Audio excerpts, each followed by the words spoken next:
Алтын қарбыз ертегісі. Бірде балалар бүркітке тас лақтырып, оның қанатын сындырып тастайды. Бүркіт бір кедей адамның ауласына құлап түседі. Құсты көрген адам оның қанатын емдеп, оған тамақ береді. Құс жазылған соң, әлгі кісі оны ұшырып жібереді. Сол кезде бүркіт адамның тілімен сөйлеп кетеді. Сөйтсе ол сиқырлы бүркіт екен. Сен маған мейірімді болдың, сондықтан мен саған бір дән беремін. Осы дәнді ексең, ертең аулаңа қарбыз өсіп шығады, деп бүркіт кедейге бір дән береді. Кедей оны отырғызып, келесі күні тұрса, ауласында көп қарбыз өсіп қалыпты. Ол бүкіл ауылды қонаққа шақырып, бүркіттің сиқыры жайлы айтып береді. Сонда бай: ақымақ, егер қарбызың сондай көп болса, неге базарға барып сатып жібермедің? Сол кезде ақшаң да көп болушы еді ғой, ал сен болсаң адамдармен бөлісіп жүрсің, деп кедейді мазақтайды.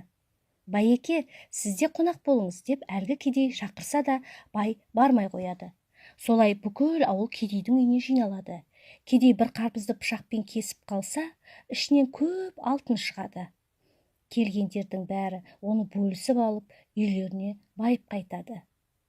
Бұл жайлы естіген бай ашуланып, сиқырлы бүркітті ұстап алмақ болады. Барлық жерге қақпан құрып қойып, бай бүркітке тас атыпты. Сосын құсты ұстап алып, оның жарасын емдепті. Кейін оған тамақ беріп, бүркітті ұшырып жіберіпті. Сонда бүркіт байға да бір дәнді қалдырып кеткен екен.